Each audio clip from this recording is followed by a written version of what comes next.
Hello and welcome to Mint and Burn, the academic analysis of blockchain and other technologies in the decentralized digital economy.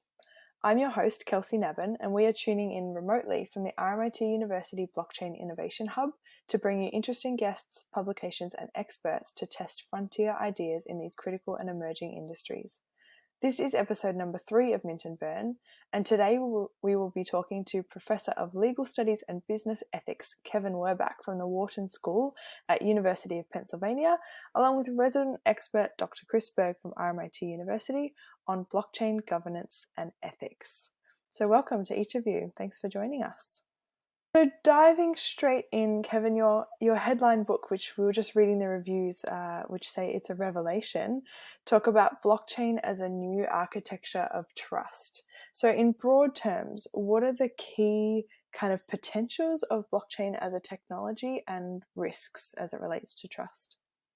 There is this notion you hear from many people in the blockchain and cryptocurrency world that this technology is the end of trust, that it's somehow replacing the problematic human notion of trust with code, with cryptography, and with algorithms. And I think that's wrong. I think actually blockchain is all about trust. It's a new form of trust. It's a different kind of trust. It's a decentralized trust. And in the book, I go through different structures of trust, what I call architectures of trust, that exist today. And trust is tremendously important to business and to society. But all of the conventional structures of trust still require some reliance on a third party. And what blockchain does is it decentralizes that. It still requires trust. You have to trust the blockchain system in various ways, and standing behind the blockchain system are people in many places, but there's no one entity where you have to say, I have to trust, for example, the bank or the government for that particular function. And so that really changes the dynamics. It opens up a huge space of opportunity, creates huge problems as well. And basically, what I talk about is that there are many situations where trust is a problem, where a trusted actor may be a bad actor or may have too much power. We all trust Facebook with all of our data, but it's not because we all think Facebook is perfect and wonderful. It's because we don't feel like we have a choice. But there's all sorts of problems that come up when they have so much power. So we can decentralize trust away from those powerful entities. And then there are many situations where there's a trust gap, where the lack of trust actually prevents things from happening. And we see this a lot in business situations, things like supply chains. I mean, supply chains are, a many trillion-dollar set of industries across the world. And because everyone doesn't trust each other, they don't share information. So you could have 5 or 10 different actors duplicating the same set of records about some goods that are getting shipped across the world on a container ship. And so there's massive inefficiencies and problems with that trust gap. And so blockchain, by potentially creating this new kind of trust, which is not centralized in the same way, can jump that gap and can create lots of incredible new opportunities. Yeah, that's a really interesting tension about how you navigate that interplay between blockchain and the law, and also kind of existing systems and new systems. I should just point out that both of you mentioned control of keys, which is obviously the cryptographic keys that give you kind of ownership of an account, if anyone is wondering what that is. I do want to get into some of those kind of real world cases, because I know you're quite involved on a number of fronts in how blockchain is sort of manifesting in different levels. But first, I'm curious about how you're seeing, I guess, the software development community or other stakeholders go about designing this kind of system.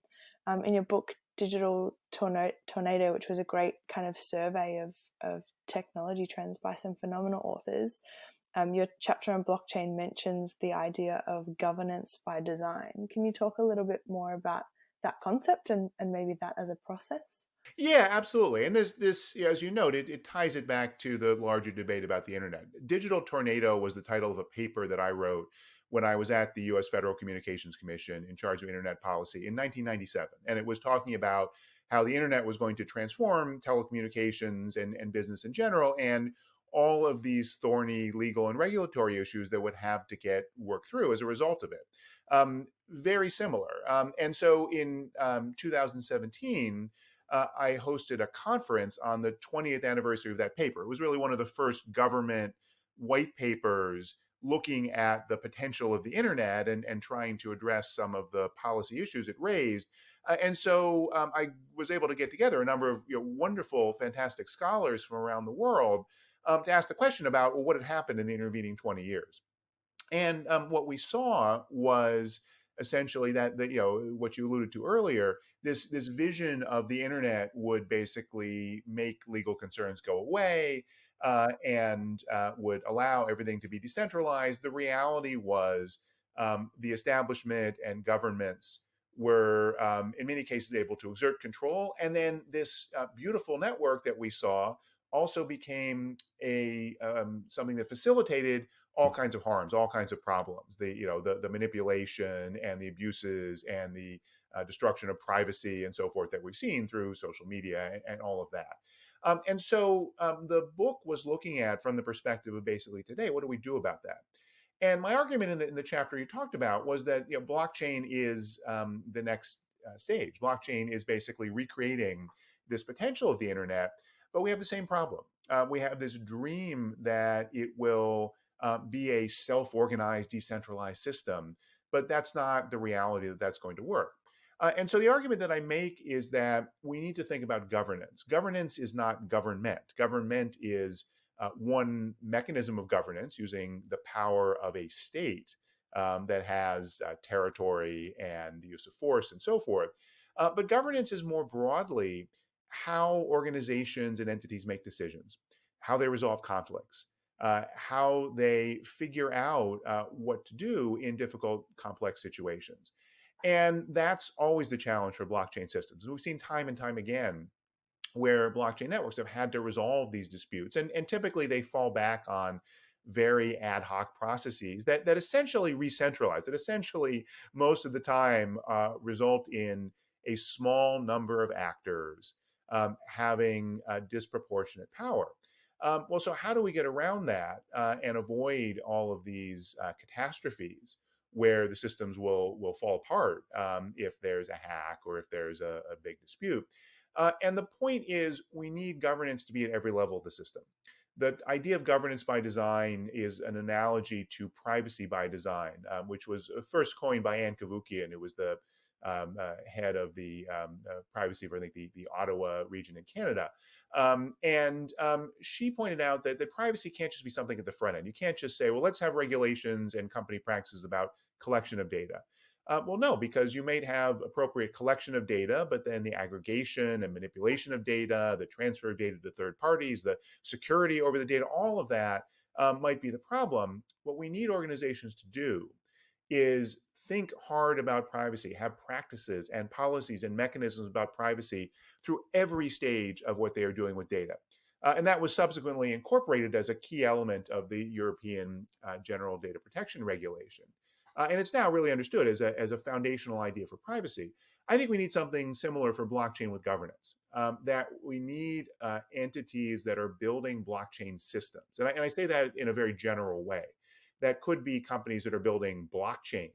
It could be companies building applications, decentralized applications based on smart contracts on top of the blockchain. It could be consortia, groups of companies that come together in some of these permission blockchain networks that are not fully decentralized, but are still decentralized in the sense that no one has absolute power.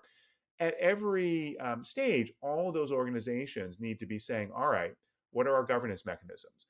Who has executive power? Who has legislative power? Who has judicial power to resolve disputes? And what does that look like? And then what happens if something goes wrong? So that's the governance by design approach. And one of the projects that I've been spearheading, something called the Crypto Governance Project at Wharton, where we brought together a group of blockchain experts from around the world. Actually, Chris was one of the people who was at our first meeting. And one thing that came out of that was the development of a questionnaire to identify the governance structures of different blockchain systems. so that we can compare oranges to oranges and apples to apples. And we are now going through and working with different projects to say, all right, fill this out and just describe what you're doing. And the fascinating thing is a number of them have said, wow, we never thought about this. Like, we have governance. We thought we have governance, but we've really never analyzed what we are doing today. And there's actually cases where projects have said, well, we can't get back to you for 9 months. And I say, why can't you get back to us? Why not? Just describe your governance. They said, well, we looked at all these questions and we just couldn't answer them. And we realized we've got to revamp our governance. We have to be able to answer these questions. These are things we should be able to address. And these are not small projects that have said this. We're going to go back to square one and figure out what our governance is, because we realize this is important. Is it because I guess blockchain is coming out of the software engineering space that some of these things are seen as kind of afterthoughts? In Digital Tornado, one of the analogies that you use is about the siren song, which I love. Perhaps you can just explain to people what that is, but also, where does the role of kind of ethics and accountability come into these systems too?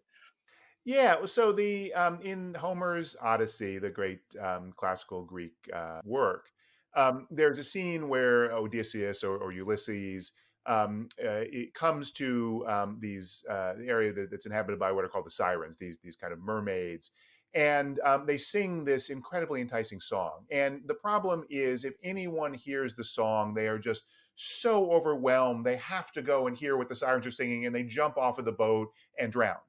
And Odysseus wants to hear the song, but he doesn't want to drown. And so he tells his crew, he says, first of all, you should put wax in your ears so you don't hear the song. But I want to hear the song, so don't put wax in my ears, but tie me to the mast, so that what's going to happen is I'm going to say, I want to jump in. And first of all, I can't jump in because I've tied myself to the mast. And second, you will not listen to me when I say, I am your captain. I order you to untie me, because you can't hear me. You've got wax in your ears. So what Odysseus does, this is what's called a credible commitment, or kind of so-called a commitment device, that he is prospectively disempowering himself, and he is prospectively disempowering his crew, that when the moment comes, he does not have the ability to jump in, and his crew do not have the ability to heed his orders and untie him. And that's kind of what blockchain does, because of the underlying immutable nature of the ledger, backed by the cryptography. Individual actors lack the power to reverse transactions. And that's a very valuable and powerful thing. But as we talked about, it's also a dangerous thing. So that's the analogy I make, and then I go through some of the problems that have happened with these blockchain networks that haven't thought through governance. So I think this is really the next frontier, and again, we're seeing this. We are seeing many more organizations saying, "Gee, we really need to think about how our governance mechanisms work and surface them." One of the things, for example, in the Ethereum community, is that there's all kinds of governance, but most people don't really realize what it is. Even people who are spending every day, every waking moment thinking about Ethereum, they just sort of take it for granted. So part of what we need to do is bring this to the surface, and then part of what we need to do is compare notes and identify the trade-offs. It's the same thing that we need to do about the other two elements, about law and regulation, that I also talk about in the book. Hey, Kevin, that's a really interesting way to describe it, and I wonder about your reflections. It strikes me that it does create new challenges, that when we hand control over our private keys, or even the ownership that we might have of goods, to individuals or away from legal systems or corporate hierarchical systems, that creates interesting and complicated new problems. For example, if you want to reverse a transaction on a credit card, you can call your bank. If you want to reverse a transaction on Bitcoin, well, I mean, functionally you can't do it, but the alternative is you'd have to market your case to the entire Bitcoin community to roll back the ledger or something like that. In that sense, I think it's really important for us to remember that, these technologies of trust that we've built up over the last millennia, multi-millennia, have added value. How do you sort of see that interaction between what we have previously expected from our technologies of trust to these new ones, these new decentralized models of trust.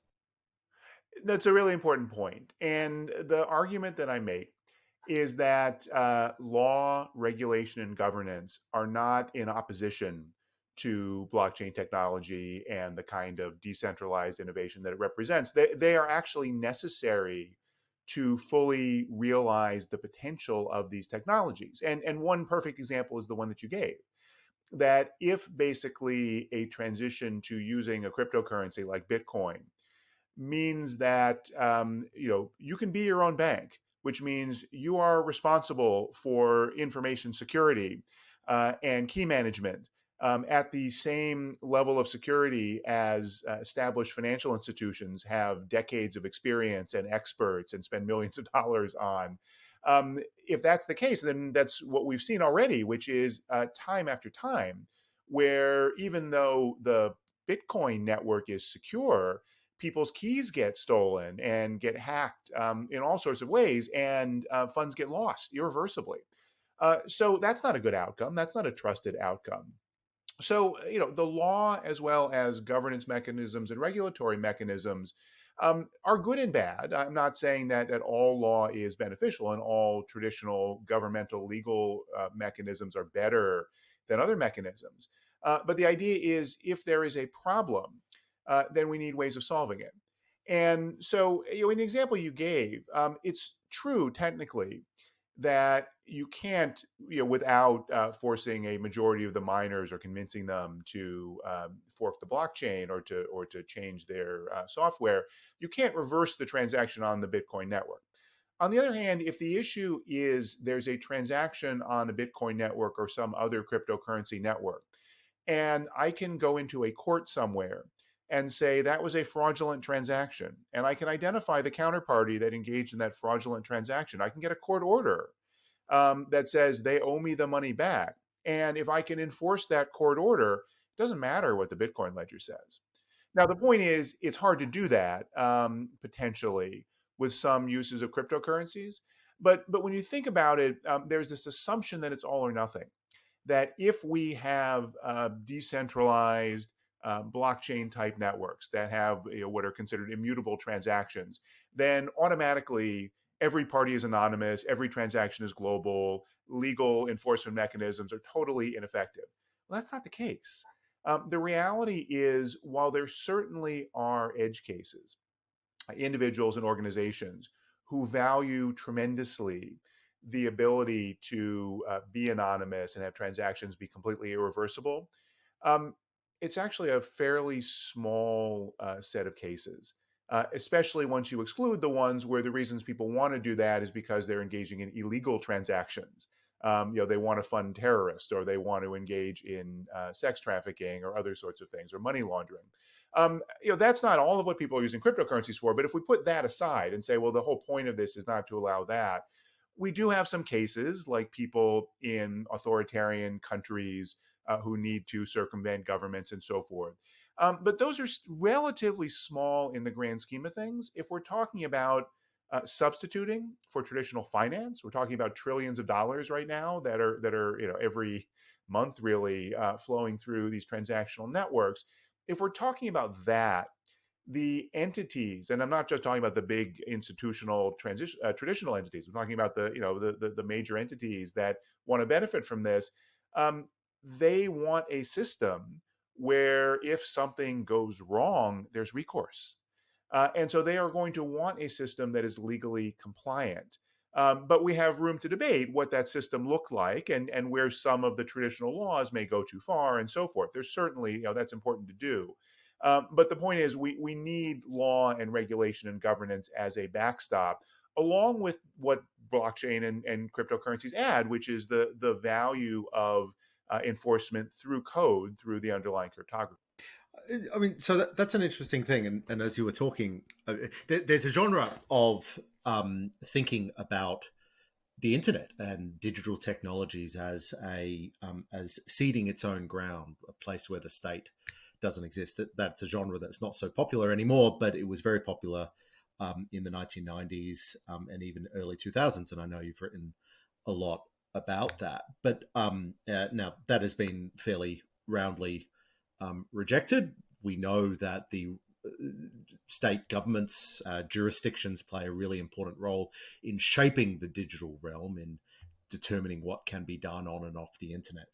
But I wonder how you reflect with that vision that you have, or your understanding of the interaction between law and blockchain. With how do you reflect on? So, for instance, I've got right up in front of me the Crypto Anarchist Manifesto, the famous Timothy C. May manifesto, where he argued that cryptography and these digital technologies provided an alternative, almost realm for human interaction that was separate to big government and big corporations. Do you still see that that sort of vision is viable, or is there something left there, or do we have to accept that the law and the blockchain are just going to be so deeply intertwined? It's just yet another space for political economy contests. Well, I'm a lawyer, so I actually think law having a role is a good thing. Keeps people like me having a job and people like you having a job. But no, in all seriousness, so there is tremendous beauty and tremendous value to having aspirations about greater human freedom through the use of technology. I'm all for that. But when you think about it, if the vision is that law and government go away, and all that matters is code, is the software. Well, then basically, ultimately, what that's saying is all that matters is power. So if I can crack the encryption, then I win. If I can't crack the encryption, but let's say maybe I can drag enough people off to prison in the dark of night and threaten to torture their families and get them to give up their private keys, then I win. And so that world where we don't have the protections of democratically enacted laws and the space to debate what's appropriate regulation, and the space to figure out what are the limits of governance. How do we create systems that limit the abuse of the system for evil and illicit uses without putting too much of a roadblock on the beneficial uses? If that's not the debate that we're having, then the places that win are places like China. Because China can create a system that is totally controlled and can dampen down very substantially the systems that are out of its control. And the places elsewhere don't have a lot to fall back on, again, because the majority of the users are going to say, I don't want to use this for illicit activity. I want to use it in a trusted way. I want to use it where I'm comfortable that there is recourse if we have a dispute. There is some protection against fraud, and so forth. And so, yeah, I don't think it's that, there are, people who have some of these kind of extreme cyber libertarian views who just don't care about, those kinds of concerns. But I think, most of the people for whom things like crypto anarchism is appealing, they feel that way because they see the flaws of governments, which are very real. And they long for more user and individual control. And I think that's wonderful. But that again, the problem is thinking that it's one or the other. The reality is everything has trade-offs. No system is perfect. And so we need to understand the trade-offs. And I think that's frankly what we've seen. That there was the argument that Bitcoin would just take over all of payments because everyone would just have so much of a desire to use this kind of system. It hasn't happened, right? Virtually no one, to a first approximation, uses Bitcoin as a payment mechanism, except again in some of these relatively small cases, some of which are illicit and some of which are people trying to avoid totalitarian regimes. People are using it for lots of different things. They're seeing it, for example, as digital gold, as a store value hedge, and so forth. But the reality is, ideology alone, while there are people for whom that's the basis of decisions that they make, most people, they want the system that works best for them. And so I'd much rather figure out how to bridge between what law does well, regulation does well, what governance does well, how to manifest those things through code in a decentralized way, as opposed to drawing these bright lines. I think one of the big challenges there is that in the blockchain space, a lot of companies, a lot of communities have felt that governance is something that is an add-on, that you can have governance or not have governance. So they've interpreted the say 2017, 16, 15 Bitcoin governance crisis as, well, Bitcoin didn't have governance, so therefore it had that issue. And what we have to do is we have to build a governance model or module on top of what we're doing, or go the other extreme, which is, construct a governance first model like EOS or Decred or something like that. But the observation that I know we've made to many of the firms that we work with at RMIT is that regardless of whether you think you've got a governance approach, you have governance. Governance exists in your system. It may be unexamined. It may be entirely implicit. It may be entirely centralized in the founder. But every blockchain has governance of some description, and the question is, can you design that? Or can you be smarter about it? And can you make a governance system or structure a governance system that brings a community on board or heads you towards the decentralization that you seek, or whatever margin that you care about? It's interesting to hear people claim that there isn't governance as they constantly tweet or hop on forums or engage in conferences arguing that, this is a governance minimalization strategy. But to what extent do you think that, like a lot of the trustlessness, governance itself is also a risk? So if I take the perspective of a company designing let's just say it's a layer one blockchain, or a founder or a coder or whatever, and then I hand it off to a community that might take it in a direction that I didn't visualize or I may even object to. So to some extent, the idea of governance, or at least decentralized governance, if that is your goal, is actually presents a risk to the original designers of the chain, and potentially a risk to the value that they believe that they've created. Yeah, absolutely. Well, the first thing I will say is risk is not always a bad thing. In fact, risk is the foundation of finance. And it also is at the heart of trust. So this is the surprising thing I talk about in my book, the blockchain and the new architecture of trust. What is trust? Trust is not certainty, right? If I hold a gun to your head and say, I want you to do something, I'm certain you're going to do it. It's not because I trust you. In fact, it's because I don't trust you that I've got to use the gun. Trust is the idea of confidence merged with uncertainty. And so I'm confident, even though there's still some risk. And so what we want are systems that are trustworthy. We don't want systems that have no risk. But we need to understand, first of all, why we should be confident. And we need to understand what risks we're taking. And different communities will take different kinds of risks.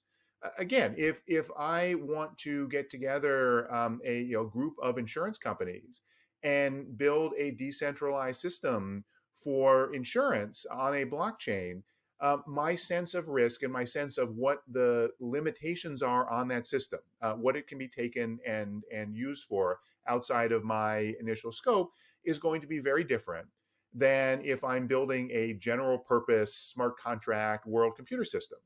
But even if I'm doing the latter, I should not want that to be a system which is designed and used predominantly to facilitate child sex trafficking, right? That's not a use that I should want.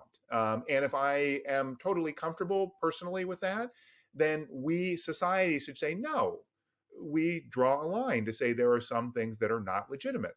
And then we start with the really easy cases like that. And then we work through the harder cases. And, we're seeing this now with, for example, decentralized finance applications, where there's again, tremendous potential, tremendous good, lots of innovation, efficiencies of creating new financial instruments, but also lots of bad, lots of new kinds of risk, lots of opportunities for fraud, lots of opportunities for systemic risk, and so forth. And we are starting to define where the lines are. And again, there's not going to be one line. It's not that there is some entity that appropriately can and will say this is an appropriate level of risk. And we bring governments back in. Different governments will have different views about that. That's okay. The world is decentralized and polycentric, and frankly has been for a long time, much before all this technology. We shouldn't be afraid of that debate, and we'll come out in a different place. I'm not saying that everything just falls back to the existing traditional power centers and the territorial governments, but those are just examples of this process that is always going to happen. You don't want to get away from. And to some extent, the challenge is not as hard as it's sometimes presented, as if there's this world where there can be no control by government. Because I like to think about the on-ramps and the off-ramps of the blockchain space. So yes, it can be very challenging, as you pointed out earlier, it can be very challenging to prevent a rollback of funds as it's transferred through the Bitcoin blockchain itself. But if you can identify who the person is that made the transfer, then you can take them to court. If you can identify an exchange that they might have interacted with, it's those on-ramps and off-ramps, the difference, the jump between the digital world, the digital blockchain world, and the terrestrial world that we all live in. And if you recognize that we are inevitably controlled by law, the law of our own domestic countries and subnational jurisdictions, then it's less of a problem than it initially saying. Yeah, absolutely. It's a very good point. And it's ironic in a way, because when you think about cryptocurrency and you go back to Bitcoin, everyone who is in this world appreciates that Bitcoin was a kind of miracle, that all of the underlying technologies were there before. The idea of what we now call blockchain, the various cryptographic primitives, the idea of something like all of that existed, and Satoshi was very clear in citing to those things. But Bitcoin somehow got it right because of the way it was designed. There were a whole set of design decisions that made it succeed, whereas previous attempts to create digital cash failed. So it's not that just having the general idea makes it work. And then what's happened subsequently? Well, Ethereum came up with something different. Bitcoin doesn't have Turing-complete smart contracts that allow you to write any kind of program on Bitcoin. Other networks have made other trade-offs that give better throughput and better performance and so forth. Those are design decisions. Everyone that is building something on blockchain is entirely focused on a complex set of design decisions to make these systems work. So why isn't governance the same? Why do we just assume that governance is something that you don't need to think about? It just happens, or it just doesn't happen. No, it deserves at least as much attention as the technical decisions about the underlying infrastructure. And this is, we're having a debate now in the United States about crypto regulation, where some of the regulators are apparently mulling a proposal for what are called unhosted or self-hosted wallets. We have a wallet that the key is not in the control of a third party. It's the user has their own key, or it might be actually not even a person. This might be a wallet for some sort of decentralized finance system where it's basically just a smart contract. And the proposal is that if you are a regulated entity like an exchange, Coinbase being the biggest one in the US, that's a centralized entity, right? Coinbase holds the keys for most of its users. If you are doing business with one of these self-hosted wallets, you need to figure out who is essentially the beneficial owner. You've got to get information about where the money is going or coming from to prevent money laundering. And Coinbase and other crypto companies have been up in arms about this. We can't figure this out. It's decentralized. And the issue is, well, wait a minute. Why is Coinbase so big? Why does Coinbase exist? Coinbase exists because it makes it really easy for people to transact with crypto. And they do that by having their own control as a centralized exchange over people's keys and over the matching process of an exchange. And they create a great experience around it, and a safe, secure experience. But if you want to get the benefits of that, the benefits of trust in third parties, then you can't assume that you also perfectly have the benefits of a totally decentralized system where everyone gets to be their own bank. Again, that's why Coinbase is a big company and everyone is not just holding their own Bitcoin keys and transacting in Bitcoin the way Satoshi Nakamoto proposed it in 2008. And so again, there has to be a balance here.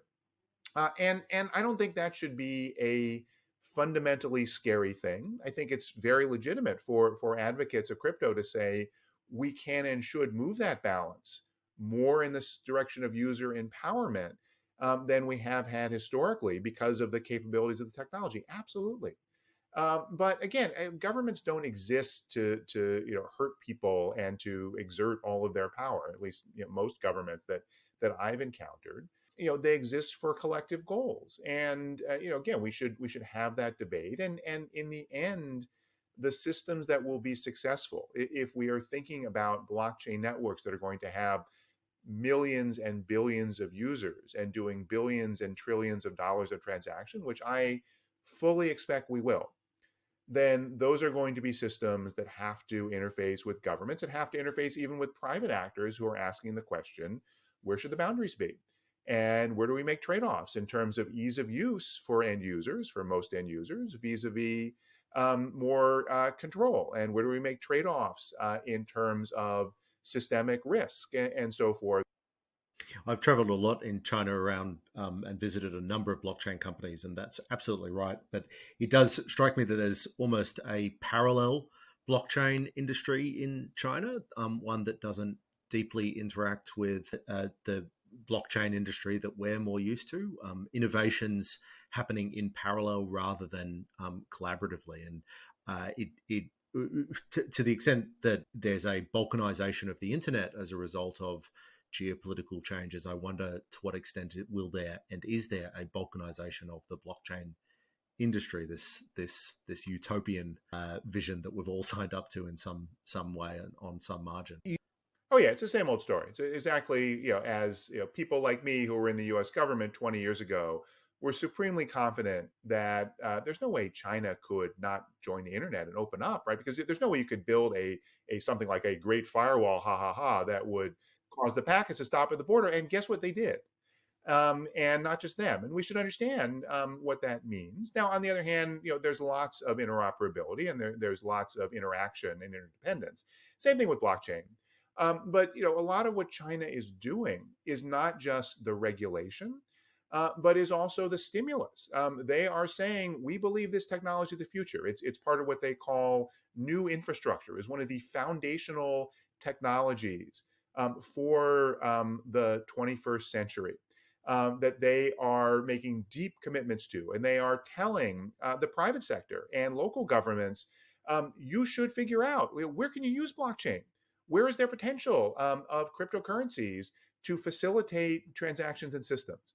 And that's stimulating a lot of activity. You're absolutely right. It's not necessarily that it is cut off. It's just that there don't exist these opportunities in the West because governments haven't been aggressive in the same way in promoting it. So look, you can also go too far in saying what's happening in China is totally different and cut off from what's happening elsewhere. There's lots of passage back and forth, and I'm hopeful and optimistic that in the United States with the new administration we have, that we will step back from some of these really counterproductive efforts to say we were just trying to cut that off and not have, for example, Chinese students come here and so forth. We need those lines of communication, which are happening, but yeah, we need to ask the question if there is an attempt to create systems that are hermetically sealed, that don't have the kind of openness and protection for individual rights that most of the rest of the world believes in. Well, then we need to create a coalition of the willing of everyone else. And to say, let's bring together the different communities outside of China that are building blockchain systems and say to China, we want you to participate. But you have to understand, the need for openness, and then let's debate where the lines are. Of course, we don't want a system that has no recourse for crime, but we also believe that financial privacy is important, and that there's tremendous value in having some room for individuals to have control. And again, let's define what that is. It's a microcosm of the debate that we that is happening in parts of the world that I think America will now rejoin. Which is defining what are the ideals that we have, and what are the governance and kind of meta governance standards that we want to achieve. What policy risks do you see from here, and conversely, what are you excited by from that public policy side? So there's a number of projects that I lead. One that started in 2017 is called the Reg Ed Tech Roundtables, where we bring together regulators from around the world who work on cryptocurrency types of issues, along with academics and key industry figures. What shocked us when we first put this together was the regulators really valued having these kinds of informal opportunities to engage with the people in the industry and vice versa. But frankly, the regulators were thrilled to talk to each other. Even in the United States, we have 6 different financial regulators that deal with blockchain and cryptocurrencies, and they don't talk to each other. That's something that we've done for a number of years. It's been on hold during the pandemic because so much of the value is the informal personal interactions that you really can't quite get on Zoom. But that's one project. There's also this crypto governance project that I talked about that's focused on governance. And then there's a project that I've been working on over the last year or so with the World Economic Forum, where we are developing what's called a toolkit for policymakers on decentralized finance, or DeFi as it's called. These applications that build financial instruments in a programmable and composable way on blockchain. You can start with a stable coin, some algorithmic system that creates a token that keeps its value, and build upon that, say, a lending interface, and then build upon that a derivatives interface, and so forth. And all those systems can interoperate, and they're all based on blockchain systems, potentially much more efficient, potentially tremendous financial inclusion benefits, and so forth, vis-a-vis the traditional centralized mode of finance, but big regulatory questions.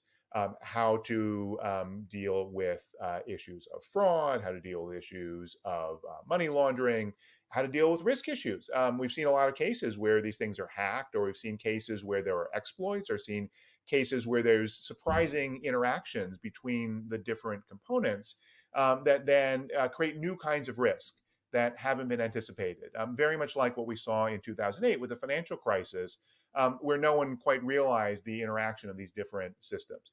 So we are trying to build a framework for policymakers, not saying what the answers are, but helping them understand the questions. We've gotten a lot of feedback from policymakers around the world saying, we know this is an issue, we know this is going to be a challenge, we don't even know what questions to ask. What are the risks we should be concerned about? And what does the community and the industry look like today, so we can understand what to do? So that's another project I've been working on a lot. You mentioned China, and China is fascinating. It is in many ways the world's most advanced country in terms of the way that it is exploring the potential of blockchain technology. There's a whole variety of different experiments going on in China around blockchain.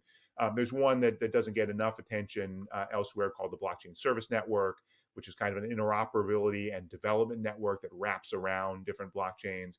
But the one that's gotten the most attention is the central bank digital currency, what they call DCEP, where they are basically digitizing the RMB, the Chinese currency. It's not really a blockchain that is decentralized in the way a public network like Bitcoin or Ethereum is, but it uses many of the similar concepts. You probably could call it a distributed ledger. And the idea is basically taking money, and not just privately, but the money that is issued by fiat, by the state, managed by the central bank, and applying a lot of these blockchain concepts to it. And that's potentially transformative. That is the future of money. Every nation is eventually going to do something like this. And China is one of the countries that's out front. It's fascinating and exciting to watch, but it opens up all these questions, because China is going to make a set of decisions about financial surveillance that liberal democracies are not going to make.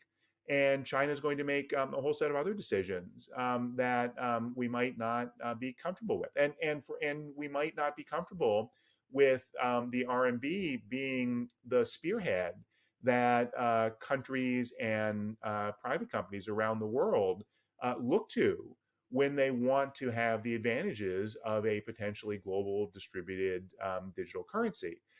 So it's really incumbent upon the rest of the world to look at what's happening in China, not to reject it, but to appreciate the good and the bad of what they're doing, and to see that as a spur to themselves exploring this. And let me say, it's not that China is building something that is inherently evil or inherently creates surveillance at every point. They are, for example, pushing forward on some really interesting work on what they call controllable anonymity. So this digital currency in China will work like cash for small value transactions, in that when you transact with a merchant, the merchant will not know who you are. You will be totally anonymous, and that will be cryptographically protected like cash. Not, by the way, like the way the vast majority of retail transactions happen now in China, which is through mobile payments, through Alipay or WeChat Pay, where that intermediary and the counterparty gets lots of information about what you're doing. It will actually be more private at that level, but there will be backdoors for the central bank to exercise for surveillance, and for other regulators and law enforcement to get access to transactions. We don't know exactly, again, how that's going to be designed, and I suspect it will be designed in China in a way that we in countries like the United States and Australia will make different choices.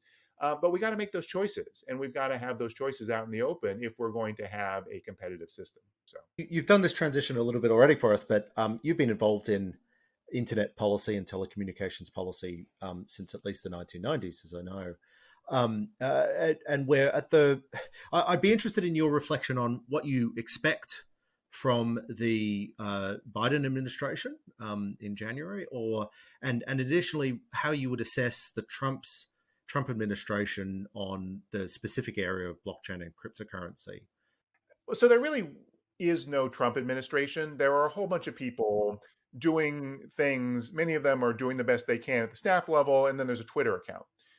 And so, there's a lot of good that has happened. I have good friends in the Securities and Exchange Commission, and they have worked really hard to deal with securities fraud, with initial coin offerings, and trying to work with industry and so forth. They just elevated what's called FinHub, which is the SEC office that focuses on cryptocurrencies. They just elevated it to be a standalone office within the SEC, which is a wonderful thing. But they have limits to what they can do. There is no coordination across the government. There is no one standing up and saying, this is a strategic technology. Look, China gets this. Europe gets this. The European Union has done a tremendous amount with its blockchain observatory and other work. Other countries around the world recognize that this is something where we need to get everyone together across the government and across the private sector. And the Trump administration was allergic to that. So you had some positive developments, and then you had also some statements coming out of the Treasury Department saying cryptocurrencies are terrible and we need to shut them down and stop them. And lots of disconnection and dysfunction, which is basically what we saw overall with this administration. Biden administration will be very different. Like the Obama administration, it has a lot of very smart, very experienced people who believe in working together, who believe that there is tremendous convening power of the White House, even when it's not regulating, that it can elevate issues, and it can elevate them on the international stage. And I think you will see more humility from the U.S. that we no longer can drive the world the way that we maybe did in the past, rightly or wrongly. This is something where there needs to be a lot of global collaboration. And there's frankly a lot of agreement at a broad level, both internally between the different political factions in the U.S. and globally on what the starting points are. So I think you'll see a lot of that. But there's different viewpoints, and there are some who are scared about the potential abuses of these technologies. We see a lot of debate about Facebook's Libra, now DM project, and stablecoins. There was a proposal just put out from some Democratic Congress members about requiring any stablecoin issuer to get a banking license. And while I think the notion behind that there needs to be regulation if you're at large scale essentially taking deposits, the framing of that is incredibly broad and I think problematic. But a lot will depend on who exactly are in the key policy offices. There are a number of very experienced people that that I know and trust who have a great understanding of cryptocurrencies, who are in the mix and who are involved right now in the transition process for Biden. Will know in maybe 6 9 months or so who is in a position to really drive the agenda. I think to a large extent there will be broad agreement, but we will see different shades based on the way that that all comes out. Really interesting. We've talked about some of the government approaches to blockchain, such as China, as well as the kind of corporate approaches, I guess, where Libra has sort of picked up the slack, the opportunity there. I'm interested to hear your perspective on the role of people as kind of users in these systems, and also if you have any opinions on automation and how that kind of intersection between blockchain and automation might play out. Users are tremendously important, and again, this is when you look at what are people actually doing. Again, almost no one, to a first approximation, is using cryptocurrencies for basic transactions. Now, almost no one is not no one, and in certain categories, in certain societies where there are problems with the existing financial system, it's not a tiny number, but it's certainly not by any means the dominant approach. There's a lot of interesting experimentation around decentralized finance and some of these token-based systems, but again, it's really tiny when you look at it. And then there's people speculating on coins. There's people buying and selling Bitcoin and so forth to make money on appreciation of the token. And again, there's nothing wrong with that, but that's financial speculation. Where you want to compare it to, how much are people speculating on stocks, for example, around the world, which is thousands and thousands of times greater. If there is significant user adoption of any of these systems, that will be a game changer. And again, we've seen little bits and pieces of CryptoKitties and stuff, but things like non-fungible tokens, like those CryptoKitties, if there is something that really does have significant adoption, which again is not just about the novelty of it, but is about it solving real problems for people, then that really will be transformative, because that's what frankly has not happened yet. We had a tremendous amount of fascinating technology development and growth of a new investment asset class at scale, but nothing else is really big enough to matter. So users matter. If users actually change their behavior, that's what will tip the market. In terms of automation, yeah, absolutely. I mean, smart contracts, the possibility for automation is at the core of both the potential benefits and the potential dangers, because it's those automated smart contracts which magnify risks and make things go wrong.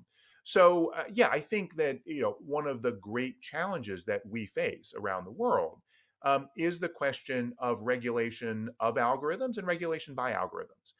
Is broadly speaking, automated, software-defined, data-driven systems, understanding how they regulate behavior by private companies and by government, and how to exercise oversight over them, because they're exploding in usage and we need to wrestle with it.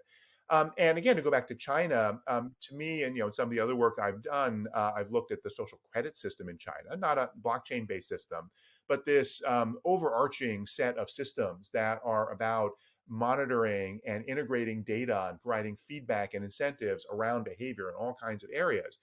It's something that many people outside of China just get freaked out about and think, oh my God, this is this horrible Black Mirror kind of dystopia. Take another look, because so much of what is happening in China is about figuring out how to build governance mechanisms for those kinds of systems. Now, in China, given that free speech doesn't exist in China in the way it does in other places, and you can be thrown in jail for criticizing the government, this system will be used to enforce that law as well as the other laws protecting things in China, and that's problematic. But the problem is not with the idea and the implementation of what China is doing in trying to figure out how do we put guardrails around these automated systems. Automate, use them to be more efficient in implementing law and legal compliance. That's the huge potential. But also integrate oversight, watch the watchers at the same time. So again, I think we should study what they're doing and build better systems and more comprehensive systems in the West. But that's really, frankly, the grand governance challenge of the world for the next 50 years or so. I was just going to say, you're doing some really interesting work at the moment with various governments or kind of like multilateral organizations. It'd be fascinating to hear you talk a little bit more about where the thinking is at towards blockchain or decentralized technologies. You also mentioned China before, and I'm sure you have some thoughts on central bank digital currencies on that thread as well. Well, again, I'm excited about bringing the community together because I think most of the private sector and the academic community and the researchers, are now at the point where they are more open to having that discussion than maybe they were before, just because of what we've seen with the development of these networks and systems. They want to build things that are scalable and influential and important. And so, I think we will see a lot more of these conversations where it's not just, again, out of nowhere, some statement by the Treasury Secretary that Bitcoin is terrible and it's all fraudulent. You will have a lot of opportunities for consultation. You will have efforts towards legislation. You will have with China efforts, first of all, to very seriously push back and say, we in the United States and we in the liberal democratic world believe that certain values are essential and that those should not be traded off. But also reaching out to China, also saying, all right, let's figure out where there are opportunities for collaboration. Where we agree that this is a foundational technology and it's a global technology, right? China gets that the digital yuan, this DCPP, is not magically going to be adopted around the world, and it's going to need to interface with other governments. They're seeing this, for example, with that blockchain service network, where frankly they got pushback in China from the major state-owned enterprises to integrating with decentralized public blockchains. So they actually split the network where they've got a China network and a global network. And so, there's going to be a lot of that back and forth. I think and hope that what we will see coming out of the U.S. administration are people saying, look, um, if what we are talking about here is innovation, what we're talking about here is financial inclusion, what we're talking about here is greater innovation in new financial services, great. Let's promote it. And so let's figure out what are the systems that are doing that, with an understanding that we're concerned about fraud. We're concerned about systemic risk. We're concerned about financial crimes and money laundering. We're concerned about terrorist financing, all those things. Work with us to deal with those things. You should be concerned about that as well. And I think more of an effort to clearly draw those lines, to say, all right, here's the difference between being a good actor and a bad actor. And this is frankly what, from the meetings that I've been in for years, industry is clamoring for this, is saying, for the most part, tell us what we need to do, because we agree there are abusive, bad actors out there, and you should prosecute them, go after them, throw the book at them. And so I think you'll see more of the U.S. Trying to send those signals that will create more of a split, and I think that's a healthy thing. Thanks so much, Kevin. It's been such a pleasure speaking with you. And I think we do need to do a follow-up at some point, because I'm sure there's plenty more that we could cover. But we will wrap you up here for today. So thank you so much to our guests, Kevin Werbeck, and of course Chris Berg from RMIT. And thank you for joining us for this episode of Mint and Burn. You can check out the show notes and get in touch if you have ideas or feedback on the podcast. If you're interested in more information and further research, do visit rmitblockchain.io. Thank you so much to you both.